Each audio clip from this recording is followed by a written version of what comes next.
네, 오늘은 전 시간에 이어서 장막벽부터 보도록 하겠습니다. 뭐 장막벽은 내력을 분담하지 않는 거의 칸막이로서의 용도를 하는 것을 장막벽이라고 했습니다. 뭐 위치에 따라서 뭐 가장 외부에 있는 것을 우리가 비내력 외주벽이라고 보시면 되겠죠. 결국 이러한 것은 비내력 벽이 가능하다고 하는 것은 결국 라멘 구조이기 때문에 결국 비내력 외주벽이 가능하다라고 보시면 되겠습니다. 특히 고층 건물에서는 이제 외주벽 자체가 주된 구조체하고 완전히 분리돼서 공업 제품화된 커튼월을 사용하는 경우가 많이 있습니다. 지금 이건 철근 콘크리트조입니다만, 아파트의 옹벽이라든가 이런 것도 비내력 외주벽이죠. 철골조에서도 기둥과 보가 전부 하중을 분담하고 있기 때문에 벽은 비내력 외주벽이다 라고 그렇게 얘기할 수 있습니다. 재료적으로는 여러 가지를 다 사용할 수 있습니다만, 일단은 자체적인 강도는 유지해야 되기 때문에 약간 무거운 재료를 쓰는 경우가 많이 있겠죠. 그래서 이것은 ALC벽의 경우인데 ALC벽이나 PC벽이나 다 비내력 외주벽으로 사용할 수 있고, 계단실 부분이라든가 특히 채광이 필요한 부분에는 유리블록을 쌓아서 비내력 외주벽으로 사용하는 경우도 많이 있습니다. 이거는 아마도 계단실 근처겠죠. 계단실 근처의 외주벽의 모습이고, 이것도 외주벽이죠. 내부에서 보면은 이렇게 외부의 채광을 어느 정도 받아들일 수 있다 라고 보시면 되겠죠. 이건 이은영 건축가의 독일에 있는 시립도서관입니다만, 도서관이라고 한글로 되어 있는데, 이쪽에 보면은 결국 이쪽에 다 유리블럭으로 외주벽을 쌓았죠. 가까이 보시면은 보입니다만, 이거는 이제 세상 외부에서의 채광을 요한다기보다는 이렇게 내부에서 비치는 것을 아마 강조하기 위한 것이 아닌가 그렇게 생각이 되죠. 그 다음에 이제 비내력 외주벽이라는 뜻에서는 이제 유리도 사용할 수 있다는 뜻이 되겠죠. 그래서 유리를 사용을 해서 외부를 이렇게 관망할 수 있도록 하는 구법들이 여러 개 있습니다. 그래서 그러한 것을 우리가 글래스 스크린 구법이다. 유리로 그 외벽 스크린을 만들었다 라는 뜻이죠. 그래서 넓은 유리로 마감하는 방법인데, 이때 이제 유리를 지지하는 방법이 필요하게 되겠죠. 그래서 유리 지지 방법에 따라서 몇 가지 구법의 종류가 있습니다. 우선 가장 많이 사용되는 것이 이제 리브 지지 유리 구법. 리브라고 하는 것은 결국 통유리에 직각하는 면에다가 결국은 이렇게 리브 유리를 세우는 거죠. 리브를 세움으로써 외부로서의 풍화중이라든가 아니면 유리의 자중 등을 갖다가 잡아주는 그러한 역할을 하는 것이 이제 리브 지지 유리 구법입니다.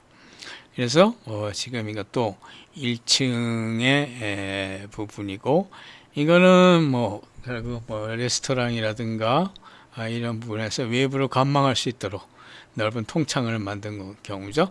특히 호텔 등에서는 이러한 구성을 많이 한다고 보시면 되겠죠. 그래서 이것도 이제 뷔페 레스토랑입니다만 외부를 잘 볼 수 있도록 다 해놓고 있죠. 이거는 이제 조금 다릅니다만 뭐가 다른 거니? 리브의 방향이 바깥쪽으로 붙어 있죠. 공간을 유지하기 위해서는 아마 이것이 더 유리하다고는 볼 수 있겠죠. 단지 이제 풍화중을 붙잡아주는 뜻에서 안에서 붙잡아주는 것이 더 유리할 수도 있다고 생각할 수 있습니다. 한편 유리라고 하는 것이 상당히 실은 자중이 큽니다. 그래서 뭐 판유리 같은 경우에 뭐 4m를 넘게 되면은 유리 자중 때문에 그대로 이렇게 세워 놓으면은 휘어진다거나 좌굴로 인해서 파기가 될 우려가 있습니다. 그래서 그것을 막기 위해서는 위에서부터 그것을 매다는 것이 당연히 중요하겠죠. 그래서 매달기 구법, 뭐 공법, 뭐 이거는 이제 작업명을 얘기하자 보니까 이제 공법이라고 얘기를 했죠. 유리 매달기 공법입니다. 따라서 이거는 뭐 위에 보나 슬래브에서 이 매달기용 철물과 유리를 붙잡아 줘야 되기 때문에 그만큼의 이제 구조 하중을 더 봐줘야 한다라고 생각하시면 되겠죠. 그다음에 이제 강화 유리 스크린 구법입니다. 이거는 뭐 실상 다른 보조적인 재료를 쓴다기보다는 유리와 유리를 서로 접합철물로 연결을 해서 큰 면을 구성할 방법. 대개는 이제 입구, 전시장의 입구라든가 이런 것을 많이 사용을 하고 있습니다. 그래서 유리문 부분 같은 경우 전부 다 이렇게 스테인리스의 접합철물로 고정을 하고 밑에 문 같은 경우에는 이제 플로어 힌지로 개폐를 할 수 있도록 그렇게 하는 것이 이제 또한 많이 있다라고 보시면 되겠죠. 물론 대개 이렇게 통유리를 사용하는 것은 거의 다 당연히 강화유리라고 보시는 게 맞죠. 그 다음에 이제 외주벽이 아닌 이제 칸막이 벽 쪽을 보자면 칸막이 벽도 마찬가지로 동일한 그 재료가 다 사용이 됩니다. 단지 이제 추가해서 아무래도 실내다 보니까 경량 칸막이를 사용하는 경우도 많이 있다라고 그렇게 보시면 되겠죠. 그래서 뭐 약간 구조적으로 무거운 재료를 쓰는 경우도 있고 경우에 따라서는 이제 경량 칸막이를 쓰는 경우도 있다. 뭐 실의 평면상의 위치에 따라서는 이제 차음이나 방수가 요구되는 장소도 당연히 있을 수 있겠죠. 경량 철골 칸막이의 사례를 보시면은 실상 여기에는 이제 밑상부죠. 여기는 하부 슬래브 위에 이제 베이스 런너가 있고 그 다음에 위에 천장에 이제 실링 런너가 있죠. 그 사이를 이제 새기둥 스터트가 있고 그 다음에 그것을 횡으로 막아주는 이제 꿰대가 있습니다. 그래서 이제 그 양면에 석고보드나 등 뭐 보드 등을 이제 붙이는 방법이 가장 일반적인 방법이고 또한 이제 바닥과 마감부에는 이제 걸레바지라고 하는 이질 재료 간의 연결 부재를 사용을 하고 있습니다. 그래서 이것이 이제 가장 많이 사용되는 이제 경량 철골 칸막이 벽이다라고 그렇게 보시면 되겠습니다. 이것은 결국 이 아연도금 형광이죠. 아연도금 형광이라고 보시면 되겠습니다. 그래서 뭐 실을 갖다가 구획하는 그 경량 칸막이는 대개 다 이 방법을 사용한다고 보시면 되겠죠. 그래서 뭐 이걸로 방을 전부 구획하고 지금 이쪽에 석고보드를 반대쪽 면을 이제 부착을 했습니다. 그 안에 이제 배선이라든가 배관이라든가 이런 것들이 이제 지나가게 되겠죠. 그 다음에 이제 거기에 반대쪽을 이제 막으면은 벽이 완성이 된다고 보시는데 막기 전에 속에다가 이제 흡음재죠. 글래스 울이죠. 유리면을 집어넣어서 흡음 효과를 갖다가 주고 있죠.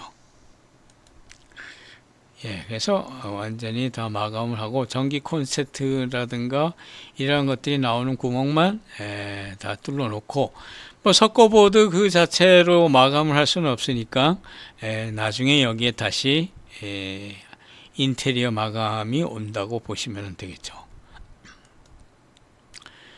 그래서 그렇게 해서 이제 뭐 보드를 붙이는 칸막이 벽이 완성이 됩니다만, 이것이 이제 뭐 제품화돼서 부품화돼서 이렇게 옆을 서로 연결할 수 있는 암수가 되어 있는 그러한 제품도 나와 있습니다.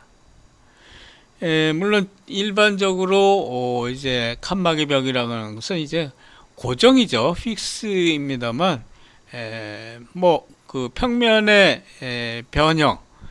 변화를 주기 위해서 이제 가동 칸막이를 쓰는 경우도 많이 있습니다. 그래서 이것을 이제 무버블 파티션이다 라고 그렇게 얘기를 하는데, 결국 이것의 차이는 고정하는 경우에는 대개 마감면이 아닌 부분에서부터 다 연결을 하는데, 이 가동 칸막이는 대개 마감면과 마감면 사이에 설치되는 것이 이제 일반 칸막이 구법과 다른 점이라고 보시면 되겠습니다. 형태적으로는 이제 이렇게 패널로 구성되어 있는 방법이 있고, 또 하나는 이제 새기둥 타입으로 이렇게 기둥을 세워서 거기를 갖다가 막아주는 그런 방법으로 된 것이 있다. 그래서 이것은 뭐 스터트 타입이라고 그렇게 얘기를 하고 있습니다. 그래서 이것은 이제 잘 보시면은 마감면 위에 나와 있죠. 결국 뜯어내도 이 바닥 마감재는 그대로 살려서 쓸 수 있다는 뜻이죠. 천장 쪽도 마찬가지라고 보시면 되겠습니다. 이건 되게 그 뭐 학원 건물이나 뭐 임대 사무실 같은 경우 이러한 실의 구획이 이루어지고 있죠. 이것도 마찬가지입니다만, 이건 뭐 이쪽은 이제 유리 패널이 들어가고 이쪽은 이제 고정 패널이 들어가는 그러한 방식이죠. 요건 지금 일종의 뭐 새기둥 타입에 가깝다고 그렇게 보시면 되겠죠. 이것도 보시면 바닥재 위, 그다음에 천장재 바로 밑에 이렇게 시공이 되어 있습니다. 제가 이제 끼워 나간 모습이죠. 그래서 이것도 나중에 뭐 얼마든지 해체, 이동이 가능한 그런 방식이다 라고 이해하시면 되겠습니다. 뭐 어떻게 보면 화장실의 문도 가동 칸막이 시스템의 하나라고 보셔도 되겠죠. 이거는 뭐 되게 뭐 호텔 연회장이라든가 이런데 크기를 갖다가 좀 변화시켜서 사용한다거나 하기 위한 일종의 가동 칸막이죠. 칸막이 수납 박스죠. 그래서 여기서 꺼내서 레일에 따라서 이제 꺼내서 분할을 하는 그러한 구조를 하고 있죠. 지금 이거는 실은 유치원의 경우입니다만, 수업 행태에 따라서 여기를 막아서 따로따로 쓰기도 하고 열어서 같이 쓰기도 하고, 그래서 이거는 보시면은 이제 바닥에 뭐 어떤 그 장치를 남기고 싶지 않기 때문에 실은 이 레일을 천장에다 해서 위에서 이렇게 매달아 놓는 방향을 많이 사용을 하고 있죠. 그래서 이렇게 두 방을 나눌 수 있게 딱 설계가 되어 있습니다. 그 다음에 아까 그 고층 건물에서 얘기하고 있는 비내력 장막벽, 외주벽이죠. 실상 커튼홀이 있습니다. 그래서 이 커튼홀이라고 하는 것은 어떻게 보면 외벽이기도 하지만 외부 창호이기도 하죠.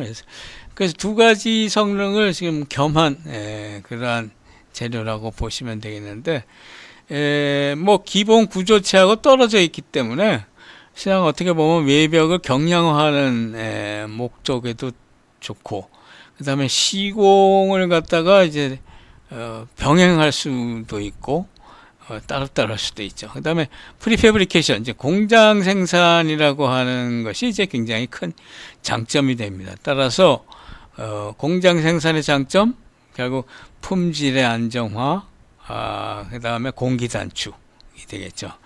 그래서 이제 또한 외주벽에다가 이거를 설치하게 되면 이제 가설비계가 필요가 없죠. 이걸로 결국 안전을 도모할 수도 있고, 위험하게 외벽에서 고소 작업을 할 필요가 없고, 단지 이제 크레인으로 양중을 해서 설치만 하면 되기 때문에 안전상으로도 매우 유리하다라고 보시면 되겠습니다. 우리가 흔히 기원으로 얘기하는 것이 이제 뭐 1890년경에 미국 시카고에 많은 고층 건축물들이 이제 탄생하기 시작했습니다만, 그때 이제 외지벽들이 어떻게 보면 지금의 그 커튼홀의 기원이다. 그 다음에 이제 산업혁명과 뭐 그 이후에 이제 철골조가, 결국 철골이 건축 재료로서 등장하면서부터 당연히 이제 외주벽은 완전히 비내력벽으로 자리를 잡았죠. 그 다음에 이제 2차 세계대전 이후에 이제 공업화된, 지금 공장 생산된 외주벽으로 급격하게 발전을 했다고 그렇게 얘기를 하고 있습니다. 이거는 일반적인 오피스 빌딩의 내부 모습입니다만, 이거는 지금 이쪽이 외부 쪽이고, 이쪽이 이제 코어 쪽이죠. 비상계단이나 뭐 엘리베이터 홀 쪽입니다만, 결국 지금 기둥이 있는 기둥 라인이 지금 이쪽에 있는데, 지금 쭉 뽑았죠. 쭉 캔티레버로 뽑아갖고, 실상 여기에는 전혀 뭐, 하중을 받지 않는 부분이죠. 여기에 결국 이런 금속 커튼홀을 갖다가 그냥 간단하게 따로 설치를 할 수 있는, 그래서 완전히 이게 구조체부와 커튼홀부가 이렇게 분리되는 그런 형상을 갖고 있습니다. 그래서 뭐 재료로 분류하는 방법하고 커튼홀을 만드는 방법하고를 이제 두 가지로 구분을 할 수 있는데, 재료로는 뭐 거의 모든 재료가 다 사용 가능합니다. 이제 금속계, PC계, 유리계, 복합계. 뭐 복합계라고 하는 건 결국 뭐 유리창이 들어가는 부분도 있고 금속 패널이 들어가는 부분도 있으니까 아마 복합계 쪽이 좀 많이 있다고 보면 되겠죠. 구성 방법은 지금 여기 5가지가 있습니다만, 뭐 여기 이것은 이제 실제 그림을 보면서 보시는 것이 이해가 쉬울 걸로 그렇게 생각이 됩니다. 우선 크게는 두 가지로 구분이 됩니다. 하나는 이제 패널 시스템, 이제 패널로 하는 방법하고, 패널이라고 하는 건 한 층분의, 즉 단일 패널로 구성하는 방법하고, 거기 한 층분을 갖다가 이렇게 조립해서 구성하는 방법하고 두 가지가 있다. 그래서 이쪽은 이제 유니트 시스템이라고 부르고, 이쪽은 이제 조립해서 만든다고 해서 스티크 시스템이라고 부르고 있습니다. 뭐 뒤에 설명이 나오겠습니다만, 이제 락다운 시스템이라고도 부르고 있습니다. 우선 단일 패널 방식은 굉장히 심플하죠. 한 층분을 그냥 갖다 붙여서 파넬 간에 접합만 하면 되는 방식이고, 이쪽 방식은 지금 4가지가 있습니다만, 가장 대표적으로 많이 볼 수 있는 것이 이제 멀리온 방식. 멀리온이라고 하는 것은 이렇게 수직으로 들어가는 창선을 우리가 멀리온이라고 부릅니다. 그래서 이 멀리온 사이에다가 부재를 갖다가 끼워 맞추는 그런 방식, 이것을 뭐 우리말로는 뭐 새기둥 방식이다 라고도 그렇게 얘기를 하고 있고, 그 다음에 요거하고 약간 반대되는 개념으로 여기 스팬드럴 타입이라고 하는 것이 있습니다. 스팬드럴 타입은 도리어 이 수평선을 더 강조하고 있죠. 우리가 스팬드럴이라고 하는 건 어디를 얘기하는 거 하니, 요 슬래브하고 보가 지나가는 이 부분, 뭐 실상 우리가 가리고 싶은 부분이죠. 창이 들어가는 부분을 제외한 부분은 실상 가리고 싶으니까 그쪽을 갖다가 이제 막아주는 그러한 타입이 이제 스팬드럴 방식입니다. 그래서 여기서는 특별히 수직선이 강조되는 일은 없고 도리어 수평선이 강조된다고 보시면 되겠죠. 그다음에 이제 그거하고 그 두 가지가 약간 혼합된 듯한, 이거는 지금 약간 이쪽에 다른 패널이 이제 추가가 돼 있죠. 다른 패널이 추가돼서 들어가서 이걸 복합 방식이라고 얘기하고 있는데, 또 하나 이제 다른 것이 여기 있습니다. 이제 기둥보 방식.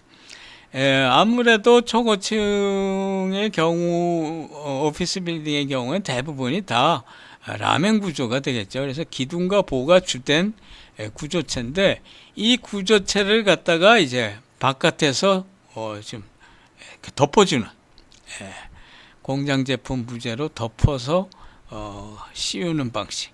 그래서 위치적으로 보면 이제 기둥보 방식이라고 얘기를 하는데, 행위 자체로 봐서는 일종의 카바 방식이다 라고 그렇게 얘기를 하고 있습니다. 그래서 그것이 마구 합쳐진 것이 이쪽에 보면 이제 복합 방식이다 라고 그렇게 이해하시면 되겠죠.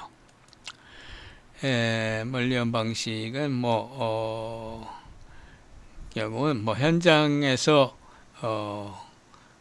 당연히 조립을 하죠. 멀리언만 그런 것이 아닙니다만. 그래서 지금 여기 금속 커튼홀의 경우 재료를 먼저 썼습니다만, 금속 커튼홀의 경우 각종 방법을 다 거의 쓸 수 있다라고 보시면 되겠죠.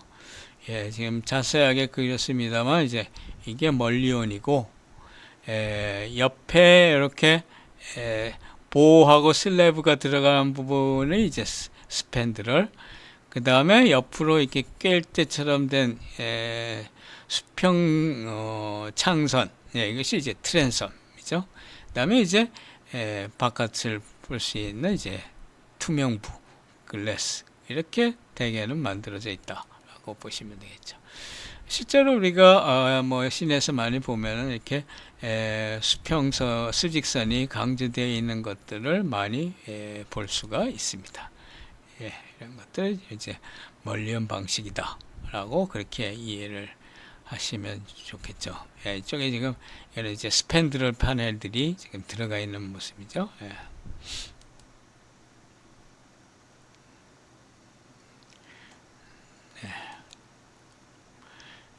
금속 커튼홀에서는 또한 패널 방식도 당연히 이거 한 층분이죠. 한 층분에 유니트 패널을 집어넣은 모습입니다. 그래서 결국 하층 슬래브하고 상층 슬래브에 그것을 부착하고 있는 모습이죠. 그래서 이 패널 방식의 경우에 또 여기 보면은 거기 접합부가 생기게 되는데, 이 수직 접합부에는 예를 들자면 청소를 위해서 곤돌라 레일을 집어넣는다거나 하는 경우도 많이 있습니다. 우리나라에서의 최초의 금속 커튼홀은 이제 청계천 삼민빌딩의 스틸 커튼홀이라고 하고, 그 다음에 이제 알루미늄 커튼홀이 나왔고, 그 다음에 이제 63빌딩의 경우에 이제 유니트 타입의 커튼홀이고, 이것도 한국종합무역센터도 유니트 타입이라고 이렇게 얘기를 하고 있죠. 이것이 이제 3일 빌딩의 경우인데, 이제 굉장히 지금은 노후화된 모습이죠. ST 커튼을. 요거는 알루미늄 커튼, 이거 시상 멀리언 타입처럼 보이는데, 이것도 보시면은 실제로 75매의 알루미늄 유닛이 사용이 됐다라고 그렇게 얘기를 하고 있습니다. 이것도 거의 완벽하게 유니트 타입이죠. 그래서 이렇게 수직선이 살짝 들어가 있어 약간 멀리언 타입에 가까워 보이지만, 실상은 내부적으로는 여기 유니트 타입이다 라고 보시면 되겠죠. 이런 거 다 유니트 타입이라고 보시면 되겠죠. 그래서 이렇게 공장에서 미리 프레임을 다 짜고 거기에 유리까지 다 부착을 해서 거의 완제품을 현장에 반입을 하는 거죠. 현장을 반입을 해서 이것을 바로 크레인으로 양중을 해서 설치를 하게 되면은 실은 뭐 여기가 이제 일종의 외부 그 안전망이 되는 것과 마찬가지죠. 건물이 바로 완성이 된다고 보시면 되겠죠. 그래서 공기도 굉장히 단축된다. 그 다음에 이제 그 커튼홀을 갖다가 이제 구조체에 부착하는 방법인데, 구조체에서는 미리 이렇게 루즈홀을 만들어 놓습니다. 그래서 거기에 이제 이 조립 철물을 이제 사용을 하죠. 그래서 이것을 이제 fastener라고 부르죠. 조임 철물이라는 뜻인데, 대개는 이렇게 앵글 타입으로 돼서 거기에 볼트와 너트로 조임을 하고 있습니다. 근데 이것이 결국 바람이라든가 이제 하중이라든가 외력 때문에 실상 움직일 가능성이 있는데, 움직일 때 적당하게 그 변이를 흡수해주지 않으면 파괴가 되죠. 그래서 흡수를 위해서 결국은 이렇게 루즈홀을 여유 있게 방향이 뚫려져 있죠. 지금 이쪽 보시면 이쪽 방향, 높이 방향 세 방향으로 결국 변이를 흡수할 수 있도록 루즈홀이 설치되어 있다라고 그렇게 보시면 되겠죠. 네, 이것도 부착된 모습을 보시면 되죠. 한편 재료로 PC를 쓰는 경우가 많이 있습니다. PC는 뭐 도리어 그 어떤 무게감을 보이기 위해서 사용하는 거라고 보시면 되겠죠. 특히 이제 내화성이 좋죠. 콘크리트 계열이기 때문에 일반 금속에 비해서는 훨씬 내화성도 좋고 차음성도 좋고 그렇습니다. 한편 이제 표면에 마감 처리도 할 수 있죠. 타일을 붙인다거나 화강석을 붙인다거나 하는 것도 자유롭죠. 뭐 대리석을 붙인 경우도 당연히 있습니다. 근데 이것도 결국은 이제 방식으로는 이제 두 가지가 있는데, 대개는 이제 패널 방식을 많이 쓰고 있습니다. 패널 방식을 많이 쓰고 있는데, 뭐 경우에 따라서 이제 이렇게 기둥볼을 덮어주는 그러한 방식으로 하기도 합니다.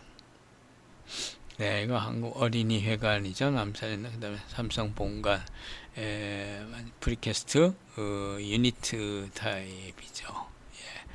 삼성의 경우에는 뭐 거의 마치 그 콘크리트로 지어진 듯한 그러한 이미지입니다만, 결국 줄눈이 상당히 크죠. 접합부라서 실상 이 줄눈으로 뭐 비나 이런 것들이 침투하지 않도록 줄눈 시공을 철저히 해야 되죠. 이거는 지금 뭐 삼성생명 건물이었으면 지금 아마 바뀌었는지 모르겠습니다만, 이거는 이병철 회장이 이 버건디 색깔을 좋아해서 이 대리산 대리석을 특별히 붙인 건물이다라고 했죠. 이건 교법 빌딩 뭐 어디서든지 볼 수 있습니다만, 타일을 붙인 TPC 타입의 아주 대표적인 건물이다라고 그렇게 보시면 되겠죠. 이것도 이제 대구에 있는 삼성생명인데, 이것도 약간 잔잔한 타일들을 많이 붙였습니다. 실상 이것을 공장이니까 이게 시공이 제작이 가능하지, 현장에서 한다는 것은 뭐 거의 불가능한 일이라고 해도 과언이 아니죠.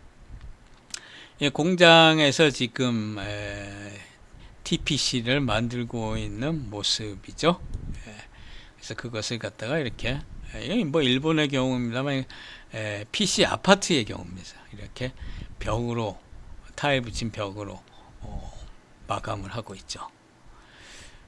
그 다음에 이제 재료적으로 이제 유리를 주로 사용하고 있는 것을 우리가 글래스 커튼홀, 이제 유리 커튼홀이라고 하고 있는데, 이거는 보다 투명성을 더 강조하고 싶다라는 뜻이죠. 그래서 뭐 가장 일반적인 방법은 유리를 이렇게 창틀 프레임에, 일반적인 창틀 프레임에 끼워 넣어서 고정시키는 방법이 가장 일반적이고 안정성이 높죠. 근데 이제 프레임이 이제 외부에 보이니까 약간 그 투명성은 좀 떨어진다고도 볼 수 있겠죠. 그래서 창틀 구법 내지는 뭐 프레임 구법이다라고 이렇게 얘기할 수 있습니다. 예, 지금 그래서 비교적 이 창틀이 이제 굵은 선이 나타나서 뭐 완전히 깨끗한 그러한 유리 커튼홀의 모습은 아닙니다만 뭐 가능한 한 이제 창틀을 최소화했다라고 그렇게 보시면 되겠죠. 뭐 창틀이라고 하는 것이 실상은 이렇게 유리를 붙잡아 주는 거기 때문에 특히 이 고층 빌딩에서의 유리라고 하는 것은 아무래도 그 복층 유리를 사용하지 않을 수 없죠. 복층 유리를 사용을 해서 단열 효과, 차음 효과를 당연히 가져야만 하겠죠. 근데 이것을 갖다가 붙잡아 주려 그러면은 결국 이렇게 바깥에서 프레임이 꽉 눌러줘야 되죠. 그 뒤에 가서 이렇게 뭐 멀리온과 트랜섬에 해당되는 것이 뒤에 있죠. 그래서 그렇게 해서 붙잡아줘서 그나마 좀 붙잡아주는 프레임의 크기는 이제 최소화를 하고 있다고 보시면 되겠죠. 뭐 그런 경우는 뭐 실상 다양하게 뭐 형태를 물론 이렇게 독특하게 할 수도 있고 사용하는 재료도 이렇게 다양하게 할 수 있다라고 보시면 되겠죠. 줄눈입니다만 그래서 이거 내부가 이거는 결국 이제 뭐 밤에 내부의 그 조명이 바깥으로 비치도록 하기 위한 게 이제 주된 목적이라고 보시면 되겠죠. 속에 뭐 결국 유리를 붙잡아주는 이런 프레임이 존재하죠. 이것도 뭐 유사한 방식인데 이게 철골조의 뭐 패션 뭐 학원입니다만 독특하게 이런 프레임으로 붙잡아주고 있는 모습이죠. 뭐 또한 이 프레임이라고 하는 것이 속에 있는 철골 기둥의 형태에 맞춰서 있죠. 그 다음에 이제 그 투명성을 최대한 발휘하고자 하는 것이 이제 SSG 구법이라고 부릅니다. 스트럭처럴 실런트 글레이징 구법. 실런트라고 하는 건 일종의 그 합성수지 접착제의 얘기고 구조용 실런트라는 뜻이죠. 그래서 이것은 외부에 그 프레임이 나타나지 않게 하고 있습니다. 그래서 그 뒤에 멀리온 실내 쪽에 있는 멀리온에다가 유리를 접착제로 붙이는 방법이죠. 프레임이 없이. 그래서 이것을 백멀리온 구법이다 라고도 그렇게 얘기하고 있습니다. 뭐 이거 잡지에서 하나 구한 사진입니다만 뭐 거의 접합선만 살짝 보이고 프레임이 없죠. 프레임이 없습니다. 없죠. 그래서 이거는 뭐 보자면 뒤에 멀리온은 이제 살아 있는데 여기에다가 이걸 누른 그 창틀로 붙잡지 않고 접착제로 여기 붙였다는 뜻이죠. 그러니까 뭐 접착제 강도가 충분해야 되는 건 물론 당연한 얘기죠. 그래서 멀리온이 뒤에 있기 때문에 이제 백멀리온 구법이다 이렇게 얘기를 하고 있습니다. 지금 좌측은 이제 복층 유리의 단면이고, 즉 유리가 두 장의 사이에 그 간격을 두기 위한 알루미늄 스페이서가 있고, 거기에 이제 이걸 접착제가 붙여 있죠. 접착제가 붙어 있습니다. 거기에는 이제 1차 접착제와 2차 접착제라고 하는 것을 사용하고 있고, 그 다음에 이쪽에 습기가 차지 않도록 건조제가 이 스페이스 안에는 들어가 있습니다. 그래서 이렇게 만들어진 복층 유리를 아까 있었던 그 멀리온에다가 이렇게 부착시키는 거죠. 여기 있습니다. 즉 이 스트럭처럴 실런트죠. 실리콘 실런트입니다. 이것을 갖다가 해서 부착해서 이게 떨어져 나가지 않게 잡아주고 있는 거죠. 여기는 이제 그 이 복층 유리관의 접합부죠. 접합부입니다. 그래서 접합부에 보시면 여기도 이제 웨더실이라고 되어 있는데 빗물 등이 침투하지 않도록 실을 당연히 하고 있습니다. 그래서 이 실리콘에 의한 지지 변수가 이제 두 변이면 투 사이드, 네 변이면 포 사이드라고 그렇게 얘기를 하고 있습니다. 지금의 초고층 빌딩은 전부 다 이 실리콘으로 접착을 하고 있습니다. 이거를 다른 물리적인 재료, 즉 볼트나 너트 같은 걸로 하면은 그 변이를 흡수할 수 없기 때문에 결국 깨진다거나 하는 경우가 생기게 되죠. 그래서 지금은 결국 다 실리콘을 사용하고 있다고 보시면 되겠습니다. 그래서 내부에는 이렇게 창틀 프레임이 보이지만 외부에서는 안 보이는, 단순히 이 웨더실만 보이는 거죠. 웨더실만 보이는 것이 SSG 구법이다.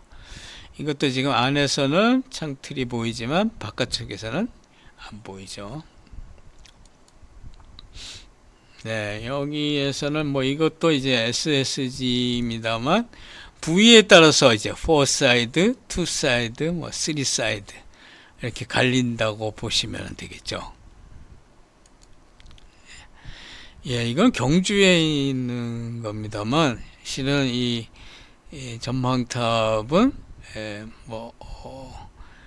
항용사탑을 갖다가 뭐 거의 음각으로 뚫은 거나 마찬가지인데, 여기에 있는 이 유리는 양면 테이프를 사용을 했습니다.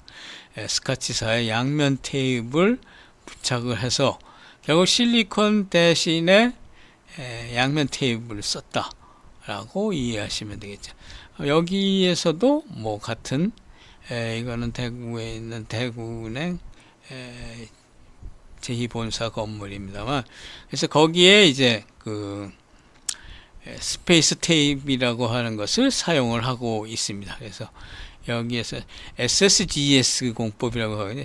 스트럭처럴 실리콘 글레이징 시스템. 뭐 결국 SSG에서 쓰고 있는 건데, 구조형 실리콘보다 이제 더 그 테이프를 붙여갖고 실리콘이 주입될, 그래서 결국 이것은 이제 합성해서 쓰겠다는 뜻이죠. 스페이스 테이프도 쓰고 거기에 이제 실리콘도 쓰다라는 뜻이죠. 그래서 스트럭처럴 글레이징 스페이스 테이프라고 부르고 있습니다. 뭐 제품명은 뭐 노턴 테이프라고 되어 있습니다만, 글레이징 스페이스 테이프 in 2 and 4 side structure glazing이라고 되어 있죠. 그래서 뭐 이건 이것만으로 쓰는 것은 아니다 라고 보시면 되겠죠. 예, 그래서 지금 보시면은 여기에 그거를 갖다 끼워 놓고 있죠. 끼워 놓고 나서 여기에 이제 SSG가 스트럭처 글레이징이 여기에 들어가라, 그런 뜻으로 이해하시면 되겠죠. 그렇게 해서 꽉 붙잡아 주고 있는 거죠.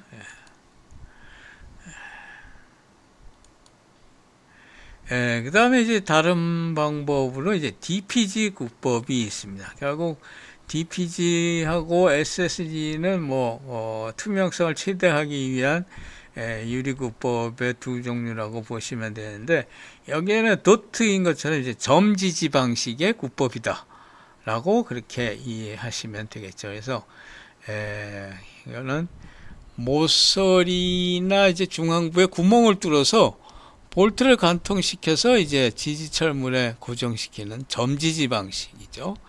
지금 여기 모서리에 이렇게 구멍을 각기 뚫었죠. 뭐 이렇게 X형으로도 돼 있고 H형으로도 돼 있는데, 뭐 그 유리 제조사 시스템에 따라서 명칭이 조금 다르기는 합니다만, 결국은 다 뭐 그 DPG 시스템의 변형이다 라고 보시면 되겠죠.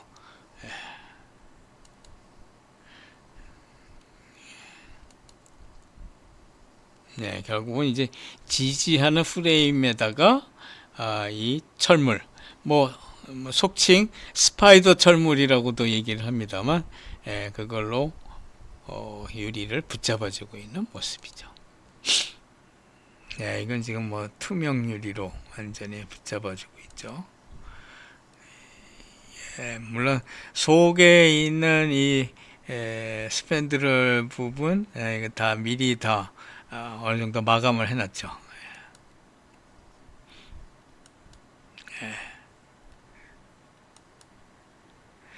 뭐 최근에 지하철의 노약자를 위한 누드 엘리베이터가 많이 있습니다만, 여기에서도 결국 이러한 DPG 시스템을 쓰고 있죠. 뭐 외국의, 이건 아마 오스트리아의 경우였던 것 같습니다. 뭐 DPG 시스템으로는 뭐 물론 이것도 다양한 형태의 적용 가능하다. 일본에 있는 아우디 포럼, 이건 뭐 우리나라입니다만, 이거는 지금 보시면 리브하고 같이 사용을 하고 있죠. 리브 지지율이 리브에다가 지금 스파이더 철물을 부착해 갖고 하고 있죠. 결국 뭐 지지부는 있어야 되기 때문에, 아마 그런 시스템 시작한 거는 이건 아마 이런 조명갓의 그 시스템에서 아마 고안이 된 게 아닌가, 저는 나름대로 그렇게 생각하고 있습니다만,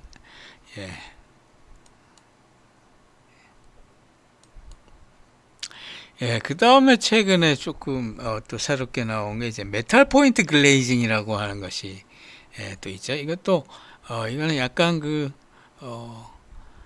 메탈을 이렇게 판으로 써갖고 모서리 부분을 붙잡아주는 그러한 방식이죠. 이거 롯데월드타워입니다만, 거기에 보면은 외부 창에 이제 초고층에 이렇게 해서 유리를 붙잡아주고 있죠.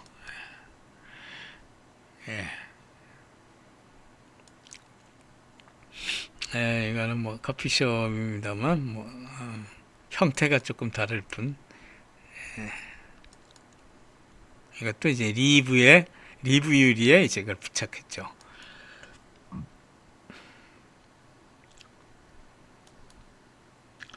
요거는 이제 조금 또 다른데, 제가 그래서 할 수 없이 이제 유리 누르기 구법이라고 하는 이름을 했습니다만, 이렇게 변 쪽에다가 돼지코처럼 붙잡아주고 있는 거죠. 그래서 이거는 이렇게 마치 창선을 붙잡고 있는 것과 같다 해서 유리 누르기 구법이라고 뭐 제가 나름 이름을 붙였습니다. 뭐 이것을 먼저 본 것은 베이징에서 먼저 봤습니다만, 독일에서도 이제 뭐 이거는 뭐 메탈 포인트와 거의 뭐 유사한 방식이죠. 메탈 포인트와 거의 유사한 방식입니다. 그래서 하도 뭐 다양한 게 나와서 이제는 뭐 구법으로서 명명하기도 힘들어진 상황입니다만, 이거는 백화점, 아마 그 패션 백화점인 게죠. 단축구 운영.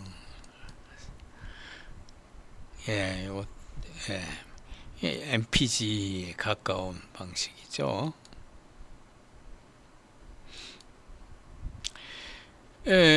한편 그 커튼홀에서 이제 중요한 것은 이제 커튼홀을 갖다가 일단 그 시험 제작하고 나면은 모갑 테스트라고 하는 것입니다. 모갑이라고 하는 건 실물 크기의 재료를 갖고 실험을 한다는 뜻이죠.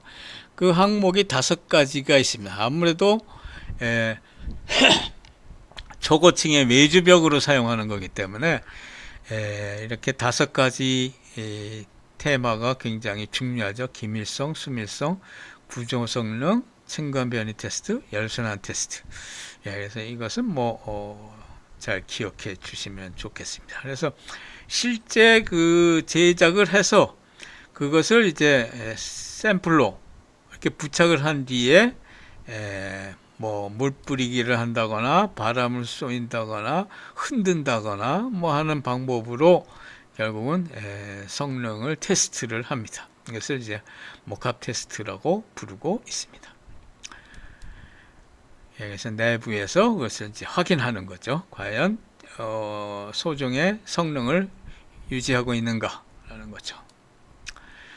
한편 마지막으로 최근에 이제 그 외벽에 대한 그 새로운 그 방식들이 좀 나오기 시작했습니다. 더블 스킨이죠. 이중 외벽. 벽을 이중으로 함으로써 보다 그 단열성이나 차음성을 강하게 확보시키는 방법을 쓰고 있습니다. 아까 이 포스코 박물관은 이제 DPG 시스템의 예로서 한번 보여드렸습니다만, 실은 이 DPG 시스템에 들어가 있는 것은 이 사이가 여기 비어 있죠. 여기가 이렇게 공간이 있습니다. 결국 더블로 벽이 있는 거죠. 더블로 벽이 있는 이중벽입니다.